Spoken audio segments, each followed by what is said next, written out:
Vamos ahora pues a tener la lectura de la palabra del Señor en el Salmo 56, Salmo 56.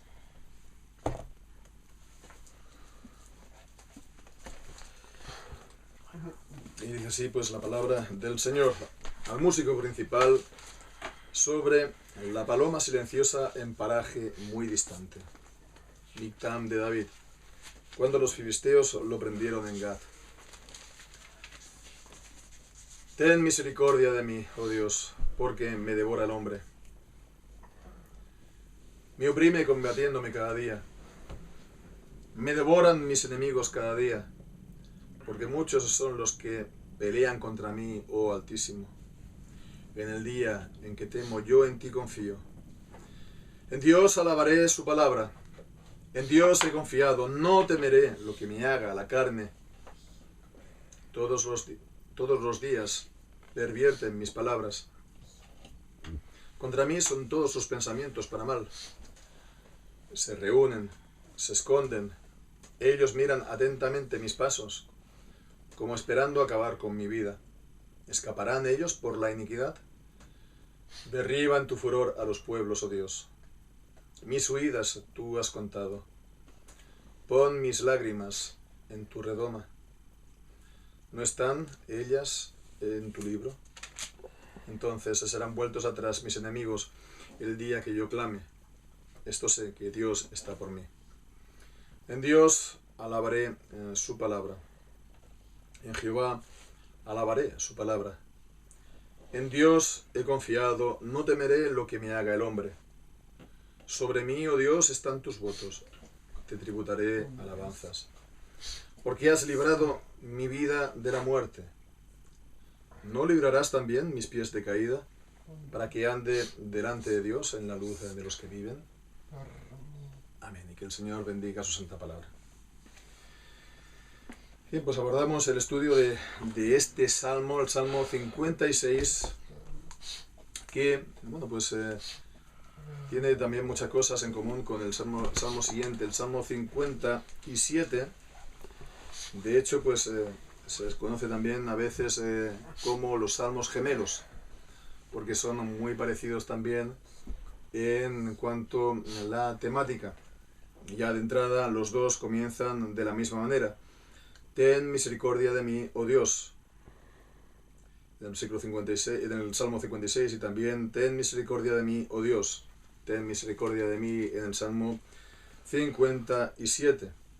Ambos salmos están, pues, son de la época, pues, antes que David fuese proclamado rey, de su entronización, ¿no?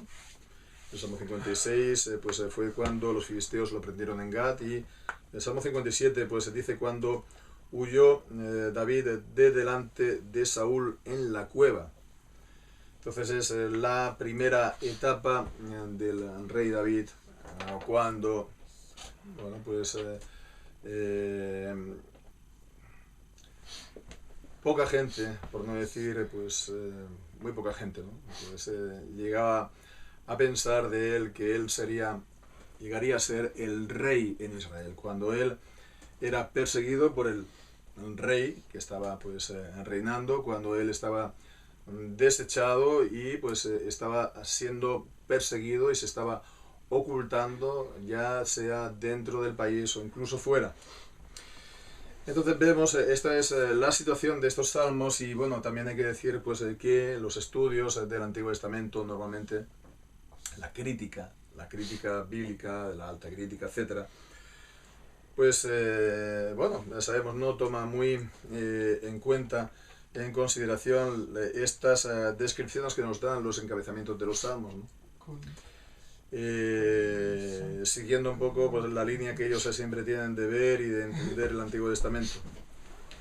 Entonces para ellos la crítica, pues ninguno de los salmos en realidad tenía que ver algo con David, no había sido hecho por David. Ellos conciben el libro de los salmos, al igual que el conjunto del Antiguo Testamento y también el Nuevo Testamento, no como la obra de escritores, ¿no?, sino una obra colectiva, ¿no? Una obra colectiva que pues va además evolucionando. Y bueno, pues en esto también se puede ver algo de sus presuposiciones, ¿no?, al abordar el texto, ¿no? Como, bueno, pues que para ellos son de esta manera, se puede decir, colectivistas, ¿no? Entonces todo proviene del colectivo, y la palabra de Dios entonces es una obra comunitaria, ¿no?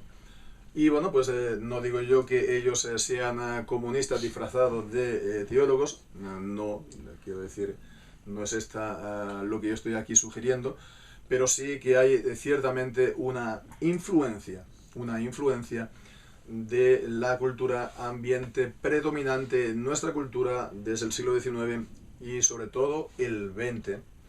Y de esta manera pues se recibe sin problemas esta manera de pensar, ¿no? Si empiezas a pensar de esta manera, pues eso, que todo, la historia se escribe pues por el conflicto de las luchas de clases, entonces son, la historia la escriben las comunidades, los grupos, no tanto personas, no tanto individuos, ¿no?, en posiciones de poder y de autoridad a lo largo de la historia.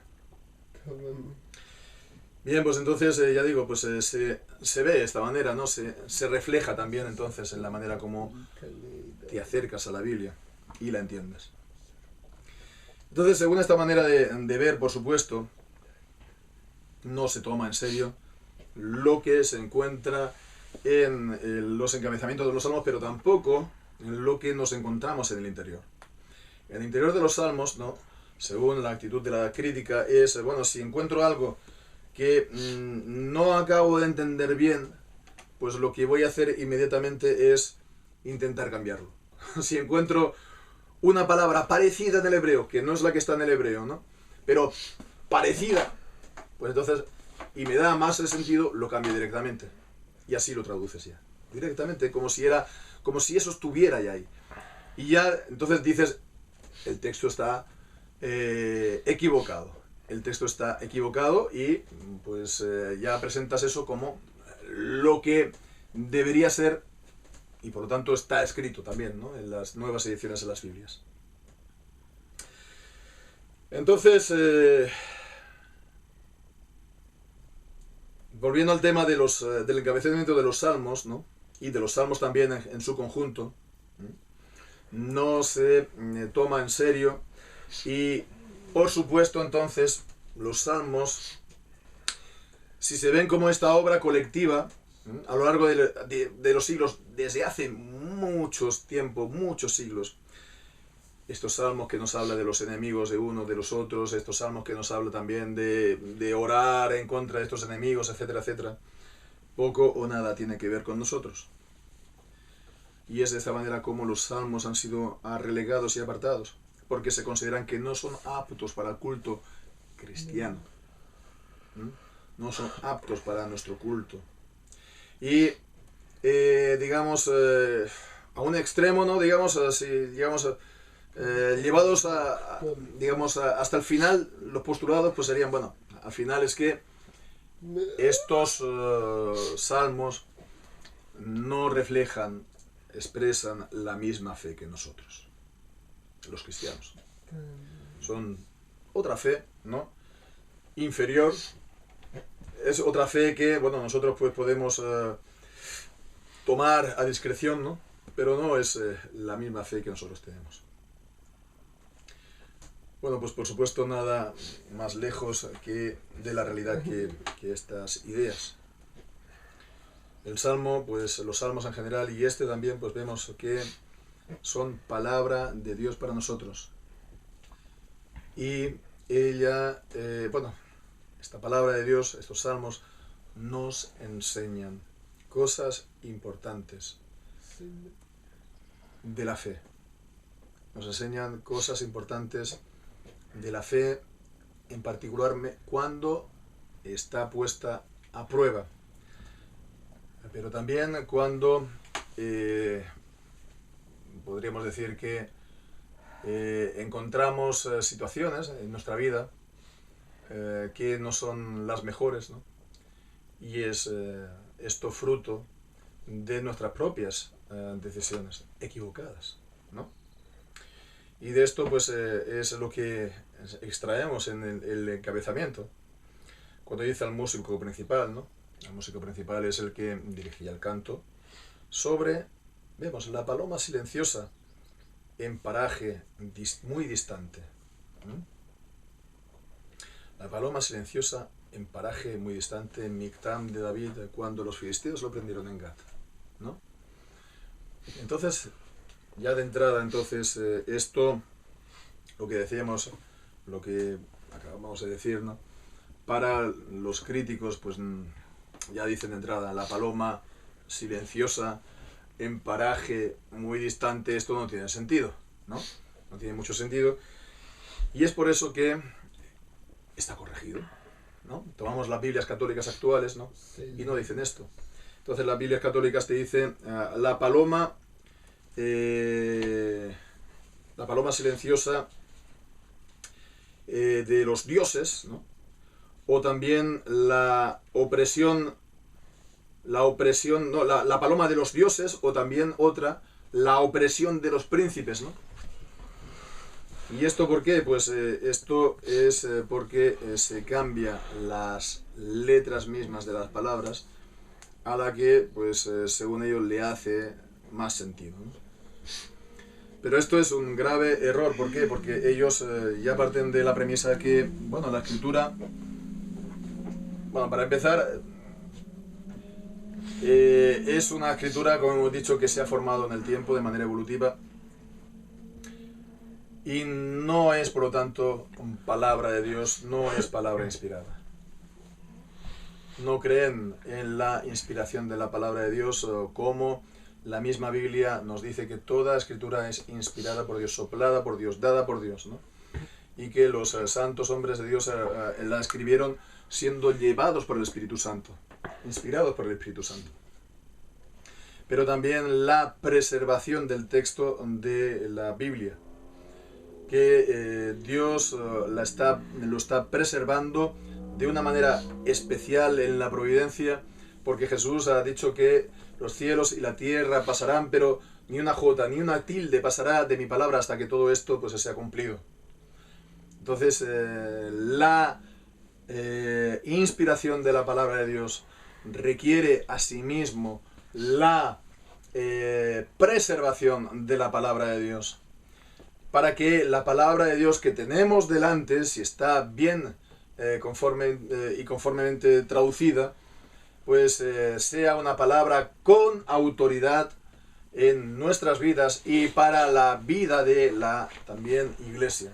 Una palabra final, autoritativa. Y es por eso que pues, los que adoptan esta visión de la crítica textual, pues acaban a la corta o a la larga, pues no viendo la autoridad de las Escrituras sobre nuestras vidas y sobre la congregación. Pero es también entonces un error porque no paran a meditarse. Cuando hay alguna dificultad en la palabra, pues en vez de estar meditando en el Señor en oración, pues están pues buscando otras escapatorias. ¿Por qué está hablando aquí David de la paloma? Bueno, pues fijémonos en el capítulo 55, versículo 6. Terror y temblor vinieron sobre mí, terror me ha cubierto y dije, ¿quién me diera alas como de paloma? Volaría y hallaría reposo. Ciertamente huiría muy lejos, moraría en el desierto. Vemos la gran relación que hay, precisamente, en el versículo 5, perdón, en el Salmo 55, en este versículo 5 y 6, con este Salmo 56. ¿Quién me diese alas de paloma para que yo huyera muy lejos? Bueno, pues aquí vemos, es la paloma silenciosa que ya ha huido muy lejos, ¿no? Ya ha huido muy lejos. Como vemos en el versículo 8 del Salmo 56, mis huidas tú has contado. Y ciertamente, David había huido. Cuando dice Mictan de David, otra vez en el encabezamiento, cuando los filisteos lo prendieron en Gat. ¿Y a qué hace referencia entonces esto? Pues bueno, ha dado la coincidencia que hoy también esta mañana, en la lectura de la congregacional, ¿no?, del culto en el Antiguo Testamento, hemos leído primera de Samuel, capítulo 21. Pues es precisamente aquí cuando lo que está haciendo referencia. Cuando David huyó de Saúl y primeramente pues se pasó por Ahimelech y el tabernáculo, le dieron este sustento de pan, la espada de Goliat, y después vemos que, versículo 10, levantándose David aquel día, huyó. ¿Vemos? La huida, ¿no?, de David. Huyó de la presencia de Saúl y se fue a Aquís, rey de Gat. Y los siervos de Aquís le dijeron, ¿no es este David el rey de la tierra? ¿No es este quien cantaban en las danzas diciendo, hirió Saúl a sus miles y David a sus 10.000? Y vemos entonces pues aquí el peligro que se cernía sobre David. De estos que ya estaban pues criticándolo o lo estaban pues ya señalándolo, y que estaban preparando o previniendo al rey en contra de David, para el mal de David, ¿no? Al recordarle, bueno, este ha sido un gran guerrero, ¿no? Este ha sido un guerrero reputado en Israel, y ahora él viene a nosotros, ¿no? Bueno, pues entonces, ¿cuál fue la reacción de David? Tuvo gran temor. David puso en su corazón estas palabras y tuvo gran temor de Aquís, rey de Gat. Estuvo entonces con los filisteos. Estuvo, por lo tanto, él en tierra de los paganos. Apareció en tierra de Gat con la espada de Goliat. Y Goliat era de Gat. Entonces, él acabó entonces en la tierra de los enemigos del pueblo de Dios, buscando entonces esta protección, buscando entonces este refugio de Saúl. ¿Hizo David lo correcto? Pues entendemos que no. Que en David aquí pues se dejó llevar pues por el temor, el miedo, y buscó tal vez se dejó llevar por la prudencia humana en vez de confiar en el Señor. El Señor era muy capaz de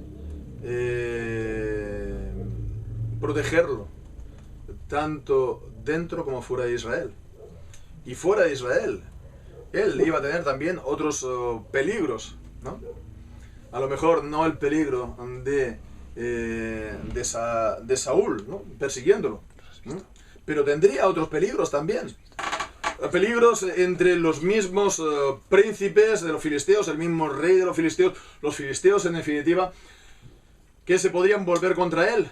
Pero además peligros espirituales, porque estás entre un pueblo pagano que no conoce ni sirve y adora a Dios, sino que adora a otros dioses. Y te ves entonces fuera de la tierra prometida, y no tienes entonces acceso, digamos, tampoco al culto a Dios. Estás entonces realmente en una situación, te pones en una situación vulnerable, muy vulnerable espiritualmente. Te pones, por así decirlo, en la boca del lobo espiritualmente. Entonces es como cuando pues nos ponemos en una situación vulnerable espiritualmente en contra de nosotros, ¿no?, por propia decisión, movido tal vez por nuestra propia prudencia. Podríamos buscar a lo mejor analogías, ¿no? Es como aquel que busca, pues no sé, una mayor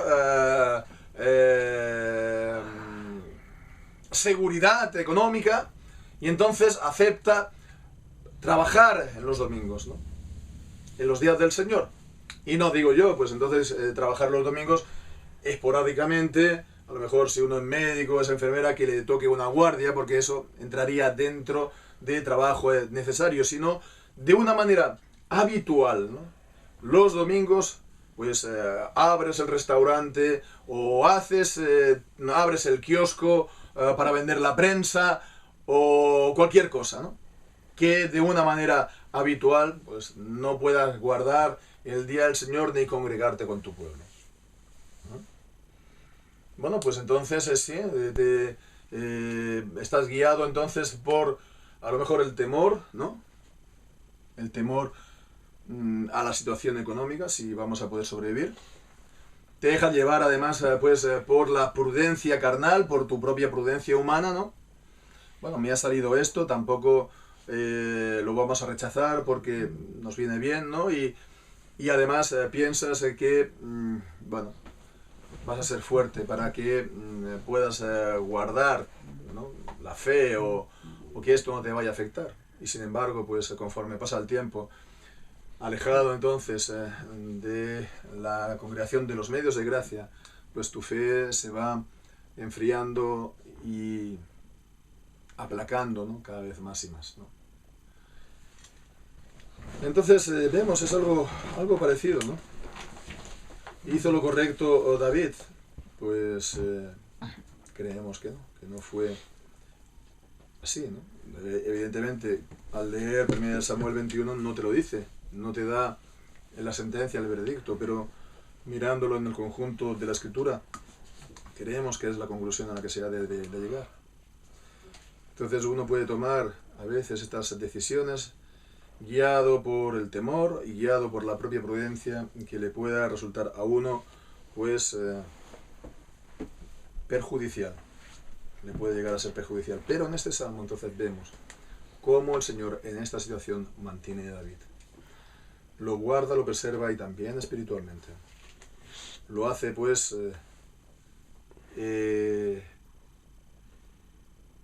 preservándolo a él, que se vuelve a Dios en esta situación. Entonces lo vemos como él está orando a Dios, ¿no? Para que el Señor lo guarde, ¿no? Ten misericordia de mí, oh Dios, porque me devora el hombre, ¿no? Ahí también estaba, pues en el peligro, ¿no? Antes era Saúl, pero aquí son los filisteos. Entonces es el sentimiento, vemos, de verse superado. Él estaba superado. Me devora el hombre, me oprime, combatiéndome cada día. Es algo continuo, es algo, por lo tanto, superior a las fuerzas de uno. Me devoran mis enemigos cada día, de nuevo, el cada día. Porque muchos son los que pelean contra mí. Oh Altísimo, recuperando la lectura de la Biblia, Reina Valera. Vemos cómo las actuales Reina Valera pues ponen con soberbia o algo parecido. Pero no hay ningún problema. No es exactamente la palabra que tenemos siempre para Altísimo, que es el Yón en hebreo, pero es otra que sería Alteza, ¿no? O Alteza o Altísimo. Bien, pues entonces le estaban acechando. Estaban, por lo tanto, dice en el versículo 5, todos los días, vemos continuamente, ¿no? Se hace ese hincapié en el versículo 1, en el versículo 2, cada día, versículo 5, todos los días pervierten mis palabras. Contra mí son sus pensamientos para mal. Se reúnen, se esconden, ellos miran atentamente mis pasos, están acechando, están vigilando, ¿no? Ya decíamos, ¿no? Pues esta es también lo que veíamos en el Salmo 55 anterior, ¿no? Ellos están vigilando al acecho, ¿no? Me están espiando para abalanzarse sobre mí, como esperando acabar con mi vida. Ellos están continuamente. Bien, pues entonces vemos cómo aquí también pues se hace este énfasis, ellos cada día, pues yo oro a ti en el día que yo temo, en ti confío, en Dios. Y también pues leemos más adelante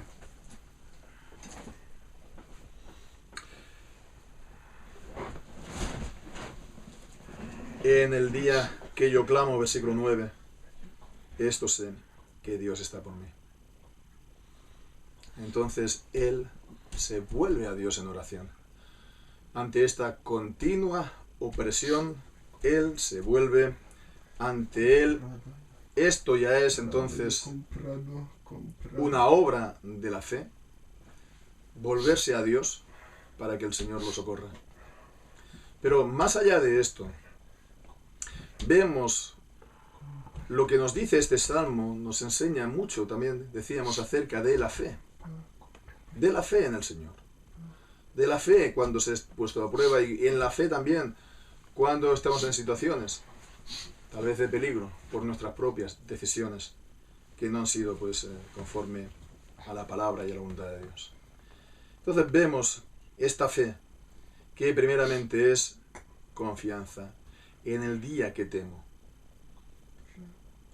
Yo en ti confío. En el día en que yo temo. Rodeado de esos peligros, entonces David tenía esos temores, grandes temores. Estaba lleno de temores, ¿no? Entonces en el día que yo temo, yo en ti confío. ¿Nos damos cuenta? Aquí nos está diciendo, ¿no?, que si tú temes, entonces es que no confías. O al revés, si tú confías, entonces es que no temes, ¿no? Como que lo uno excluye lo otro, ¿no? Esto es una manera también a veces de plantear las cosas, ¿no?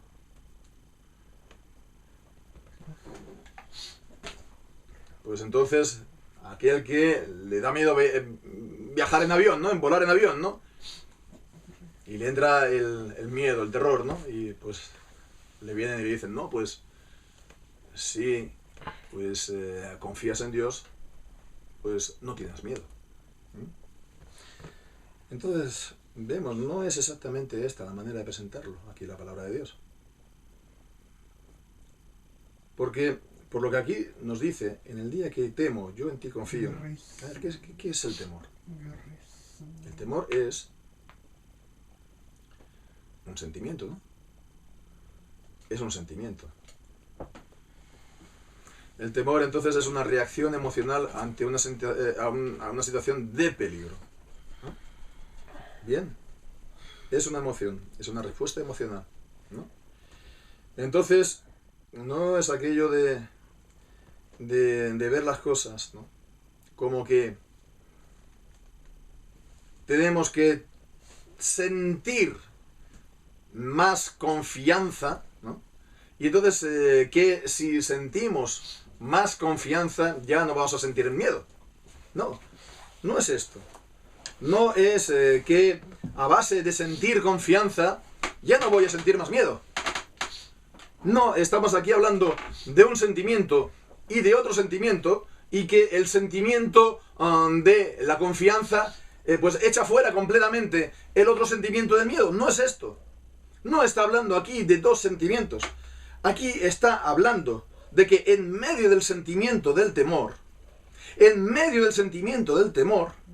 ¿no?, entonces podemos tener confianza. Y esta confianza, primeramente, es un acto de la voluntad en medio del temor, en medio de ese sentimiento de temor. Vemos. Aquí vemos claramente en esta frase, en el día que temo, yo en ti confío. El confiar en Dios es un acto de la voluntad. Por supuesto, no es un acto de la voluntad en estado natural, de la voluntad del hombre no regenerado, porque la fe y la confianza es un don de Dios, y para eso pues uno ha de nacer de nuevo, ¿no?, por la gracia del Señor. No es esto, pero la fe también es un acto de voluntad, de poner pues esta confianza en el Señor en medio de los temores, ¿no? Bien, pues entonces esto nos ayuda a ver las cosas, porque no es entonces por medio del sentimiento de la fe que hemos de echar fuera el sentimiento del temor. Por así decirlo, al fuego no se le apaga con más fuego. Entonces tenemos el fuego y se le apaga con agua, que es otra naturaleza, ¿no? Entonces sí, por supuesto, está muy bien los sentimientos, está muy bien sentirse confiado en el Señor, pero los sentimientos, vemos, acompañan la fe o siguen la fe. Estos sentimientos son el fruto de la fe, pero no se puede confundir con la fe misma. Entonces vemos que primeramente está esta decisión, este acto consciente, ¿no?, de confiar en el Señor. En segundo lugar, por supuesto, esta fe está basada en la palabra de Dios. Y vemos que a continuación, en el versículo 4 dice: en el día que temo, yo en ti confío, en Dios alabaré su palabra. Y este es el refrán que se repite en este salmo, también en el versículo 10, en Dios alabaré su palabra. En Dios alabaré su palabra, fijamos, hemos entendido bien. Se alaba a Dios por su palabra, pero también vemos, se alaba la palabra de Dios. Hemos leído bien, es cierto. Entonces vemos que aquí nos está hablando que la palabra de Dios es divina. La palabra de Dios, por lo tanto,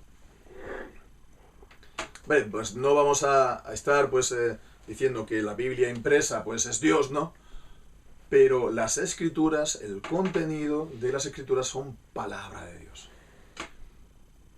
¿no? Que Dios ha obrado no es exactamente un atributo de Dios, pero se relaciona de esta manera con Dios. Así pues, aquí estamos viendo la inspiración de las Escrituras de nuevo y su divinidad. Y esta palabra de Dios nos da entonces la base para confiar. La palabra de Dios nos muestra quién es Dios. La palabra de Dios nos muestra su carácter. La palabra de Dios nos muestra sus atributos. La palabra de Dios, por lo tanto, nos muestra que Dios es absolutamente confiable en todo lo que Él dice. Él no es hombre para que mienta. Él no es hombre para que mienta. Él dijo y no hará. Él no es hombre para que se arrepienta. Él no se vuelve atrás de lo que Él ha pronunciado. Él es inmutable.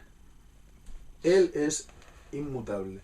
Y la inmutabilidad de Dios, como vemos en Malaquías, es también una base para nuestra fe en el Señor.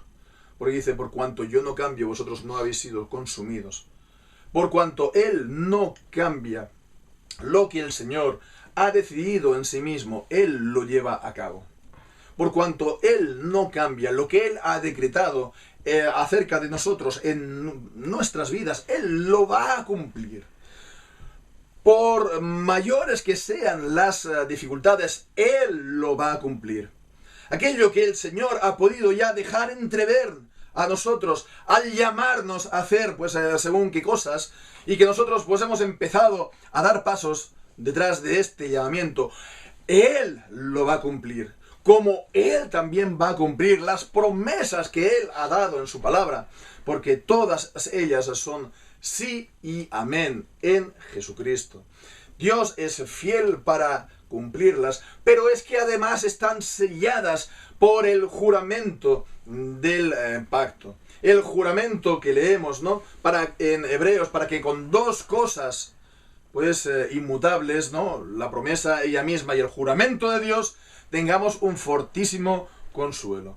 Y de esta manera Cristo es el fiador de estas promesas, porque Él es el sí y el amén de las promesas de Dios en el pacto.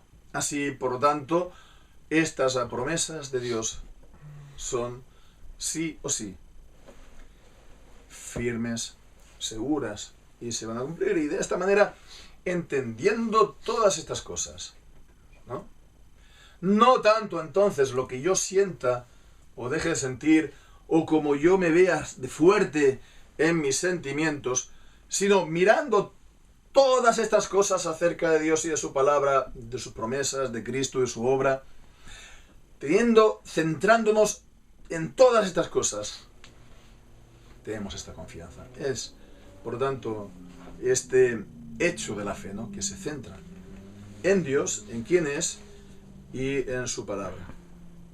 Esta fe, en tercer lugar, que se ejerce también, por supuesto, en oración. En la oración, hemos visto ya los versículos iniciales 1 y 2, está él mismo orando, y también continúa pues el versículo 7, ¿escaparán ellos por la iniquidad? ¿Escaparán ellos por la iniquidad? Derriba en tu furor a los pueblos, oh Dios. Así vemos cómo David está pasando aquí de estos enemigos, ¿no?, de los príncipes de los filisteos y otros que están conspirando contra David, a los pueblos enemigos, a las naciones. De esta manera vemos que los enemigos de David, él no los considera solamente enemigos a título individual, sino también los enemigos de Dios y de su pueblo. Entonces no son oraciones a título individual, privadas, en que están expresando aquí un espíritu vengativo que nosotros en el Nuevo Testamento no tenemos que tener. Así también se ve, ¿no? Cuando se leen los Salmos, siempre se lee de los Salmos 2 o 3 versículos, ¿no? Los versículos así positivos, que ya cuando aparece algún enemigo por ahí en medio, ya se deja de leer. Es por falta de comprender esto, que aquí se está orando y hablando no tanto de los enemigos personales de David, sino de David pues como rey, los enemigos por lo tanto del pueblo de Dios, los enemigos del Señor. Esta fe que se ejerce en oración, versículo 7, es también la que vemos en el versículo 9. Entonces serán vueltos atrás mis enemigos el día que yo clame. Esto sé que Dios está por mí. Qué gran ánimo nos da esta palabra en cuanto a la oración. Entonces serán vueltos atrás mis enemigos el día que yo clame. No nos está diciendo esta palabra la gran potencia, el poder que hay en la oración. Nos dice que el día que oremos, a lo mejor no lo vemos, pero estos enemigos están empezando ya a caer. Cuando oramos, aunque no lo veamos, estamos seguros de que estos enemigos están empezando ya a retroceder, a ser debilitados, a disminuir su fuerza, más y más. La importancia de la oración, el poder de la oración, que no está tanto en la oración en sí misma, sino en Dios que oye la oración. En tener al todopoderoso, al omnipotente Dios atento a nuestras oraciones. Qué poco hacemos nosotros uso de la oración como debiéramos.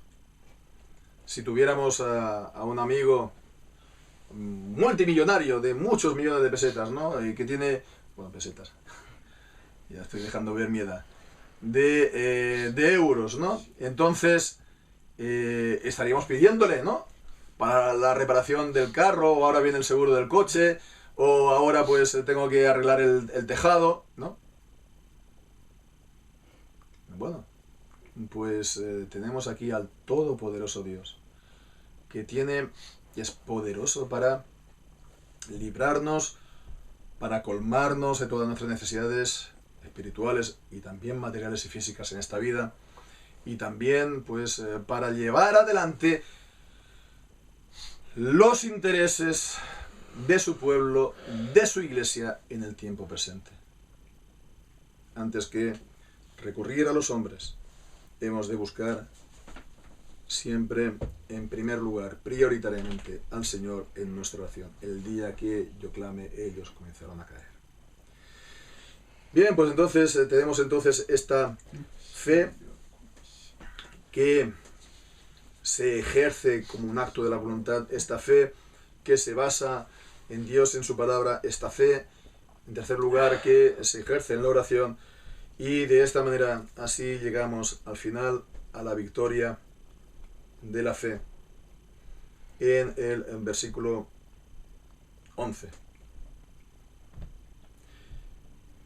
En Dios he confiado, no temeré lo que me haga el hombre. En Dios he confiado, no temeré lo que me haga el hombre. Es lo mismo que hemos leído en el versículo 4 también. En Dios he confiado, no temeré lo que me haga la carne. Él estaba temiendo, pero por ejercer esta fe se sobrepone por encima del temor hasta el punto de ya no temer. La fe toma, por lo tanto, la delantera. La fe se pone en cabeza. La fe ha vencido. Ya no teme. Ya no temeré. En Dios he confiado, no temeré lo que me haga el hombre. Y esta es una palabra que dijo David en este salmo y que ha trascendido, se ha ido más allá de los límites de este salmo para encontrarnosla también en el Salmo 118, un salmo que no se atribuye a David. Leemos en el Salmo 118, en el versículo 6, Jehová está por mí, no temeré, ¿qué me puede hacer el hombre? Y también llega al Nuevo Testamento en Hebreos capítulo 13 y versículo 6. Hebreos 13, 6. Y ahí leemos: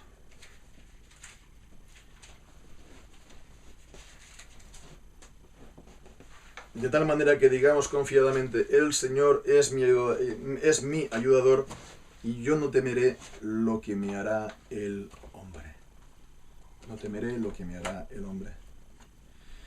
De esta manera se ve pues cómo estos actos de fe trascienden nuestras propias acciones para llegar a ser también influencia, incluso modelo para otras personas. Es lo que vemos también en Hebreos capítulo 11.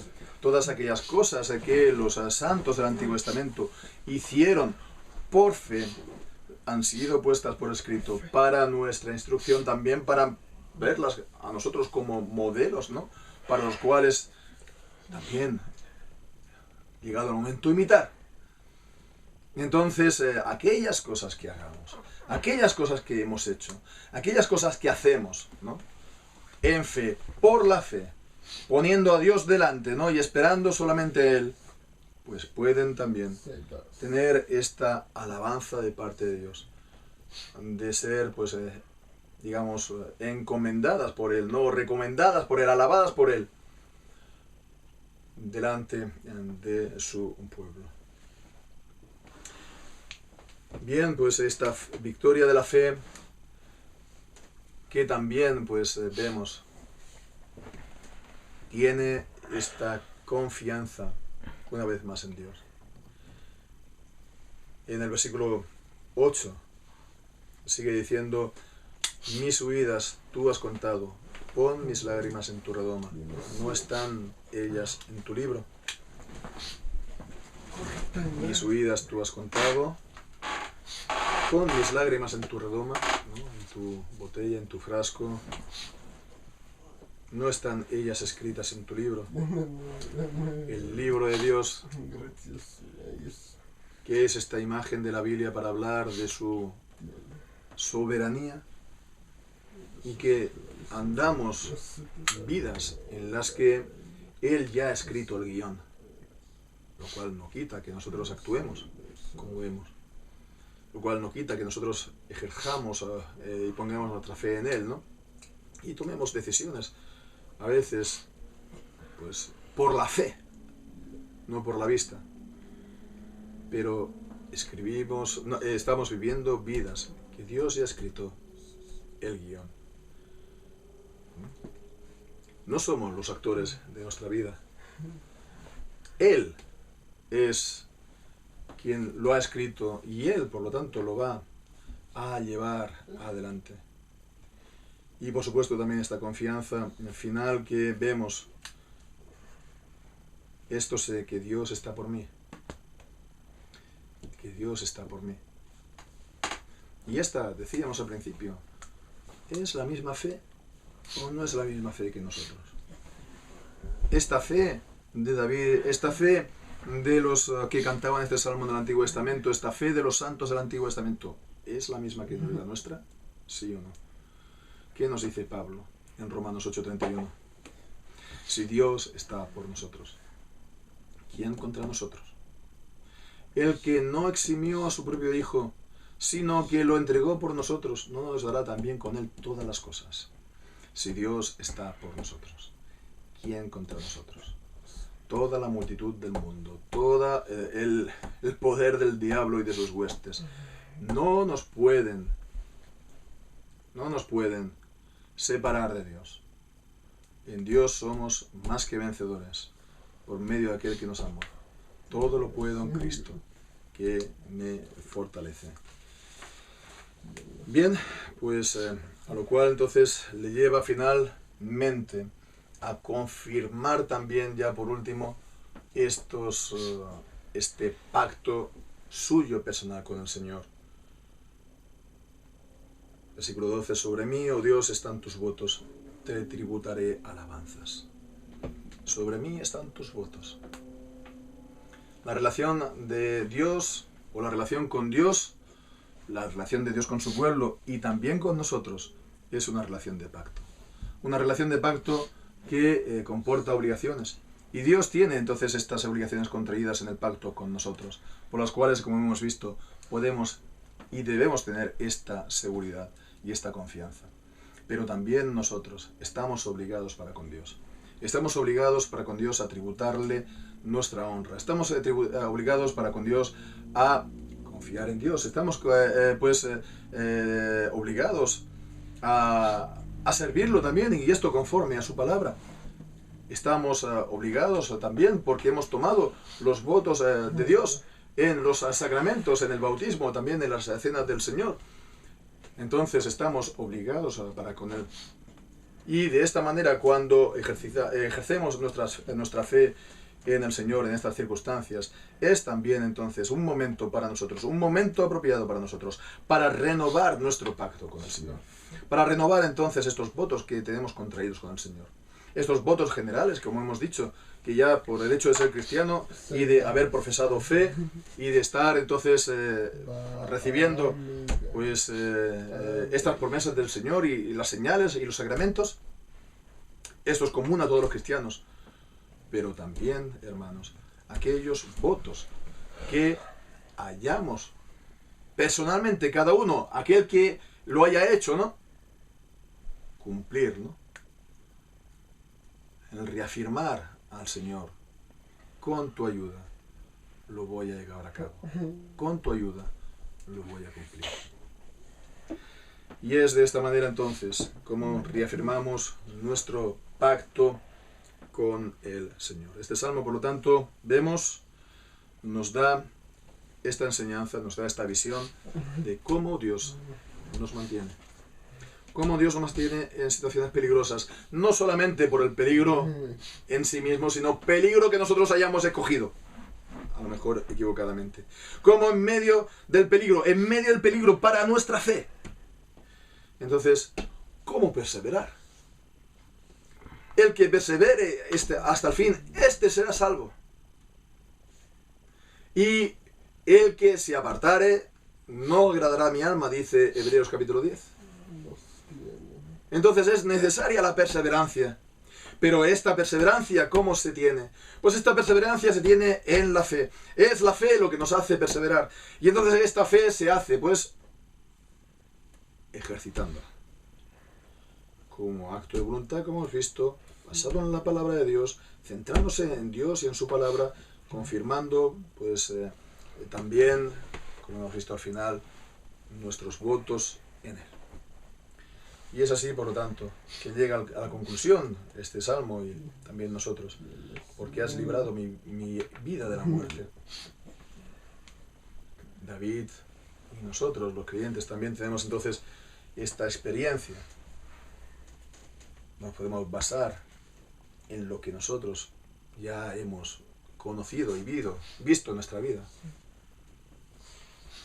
Tú me has librado, tú me has salvado, tú me has dado conocimiento de ti. Bien. Tú me has librado en el pasado. Pues dice, ¿no librarás también ahora mis pies de caída? Tú que has comenzado en mí tu buena obra, ¿ahora la vas a dejar caer? Esta palabra, esta pregunta, evidentemente es una pregunta retórica. La respuesta que se espera, la respuesta que se va a dar es no. Dios no va a dejar de librar a aquel que ha puesto en él su confianza, no ha de dejar de librar a aquel que Dios ha amado, aquel que Dios ha librado. ¿Para qué? Pues para que ande delante de Dios, en la luz de los que viven, para que ande sin caída. Librarás mis pies de caída, y de esta manera persevere hasta el fin. Es lo que nos dice también Pablo en Primera de Tesalonicenses, capítulo 5. Primera de Tesalonicenses, capítulo 5. El Dios de paz os santifique en todo y todo vuestro espíritu y alma y cuerpo sea guardado irreprensible para la venida de nuestro Señor Jesucristo. Fiel es el que os ha llamado, el cual también lo hará. O también lo que leemos en Judas,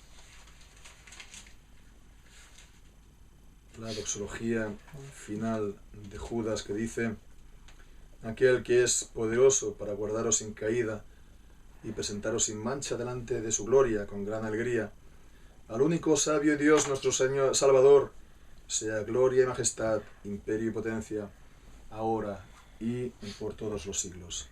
Amén. Pues que así sea, y que andemos entonces a la luz del Señor. Dios es luz, no hay ninguna tiniebla en él. A la luz de nuestro Señor Jesucristo. Él dice: yo soy la luz del mundo. A la luz de su palabra.